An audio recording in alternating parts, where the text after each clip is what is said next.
Welcome friends, Insta রান্নাঘর থেকে আজকে নিয়ে এসেছি রেসিপি পুঁইশাক। দেখতে পাচ্ছেন ইলিশ মাছের মাথা দিয়ে আমি পুঁইশাক করব। প্রথমেই হচ্ছে তেলের মধ্যে একটু নুন দিয়ে দিচ্ছি। দেওয়ার পর ইলিশ মাছের মাথাটা কিন্তু আমি ভেজে নেব। আর এর সাথেই ফোড়নটাও দিয়ে দিচ্ছি, 5 ফোড়ন দিয়ে দিতে হবে। ইনস্টা রান্নাঘরে রান্নাবান্না কিন্তু খুব চটজলদিও হয়।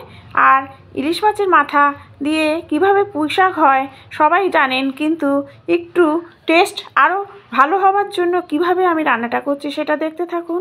মাথাটা ভাজা হয়ে গেছে, ওর সাথেই আমি দিয়ে দিচ্ছি পেঁয়াজ কুচি আর রসুন কুচি। এই রসুন কুচি আর পেঁয়াজ কুচিটাই হচ্ছে এর টেস্টটা আরও খুলবে। আর তার সাথে একটু পেস্টও দিচ্ছি, পেঁয়াজ আদা রসুন কাঁচা লঙ্কার একটু পেস্ট দিচ্ছি। দেওয়ার পর এই সবজিটা দিয়ে দিতে হবে, কুমড়ো বেগুন আলু দিয়ে একটু ভালো করে দেখুন আমি নাড়াচাড়া করে নিচ্ছি। এর উপরে দিয়ে দেব পুঁইশাকের ডাঁটাগুলো, কারণ হচ্ছে পুঁইশাকের ডাঁটাগুলো একটু শক্ত হয়, ফলে এই সাতলানোর সাথে এই কুমড়ো বেগুন আলু এর সাথেই হচ্ছে এই ডাঁটাগুলো সেদ্ধ হয়ে যাবে। আমি কিন্তু পুঁইশাকের পাতা দেখুন এখনও দিইনি, কিন্তু এই ডাঁটাটা যখন একটু নরম হয়ে যাবে তখন দিতে হবে জিরের গুঁড়ো। আর একটু নাড়িয়ে নিচ্ছি। পুরো রেসিপিটা দেখার অনুরোধ রইল। ভালো লাগলে বেল আইকনটা প্রেস করবেন, কমেন্ট করবেন।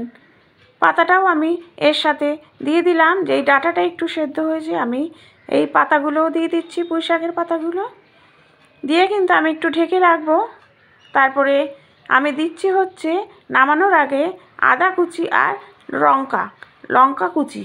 আদা থেতো করে আর লঙ্কা কুচি দিলাম ঠিক নামানোর আগেও দিয়েছি, কিন্তু এই জিনিসটা নামানোর আগে দেবেন, এতে কিন্তু আরও স্বাদ দ্বিগুণ হবে।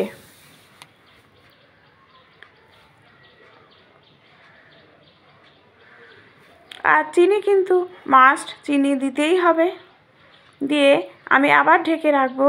ব্যাস, ঢেকে রাখলেই রেডি হয়ে যাবে ইলিশ মাছের মাথা দিয়ে পুঁইশাক। খুব দারুণ স্বাদের হয়। যেভাবে আমি রান্না করলাম সেইভাবে একবার করে দেখবেন।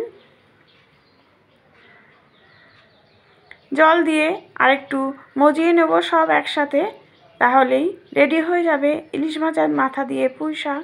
তোমাদের কেমন লাগছে কমেন্ট করো, কিন্তু অবশ্যই ইলিশ মাছের মাথা দিয়ে পুঁইশাক কেমন লাগলো কমেন্ট করো। Thank you.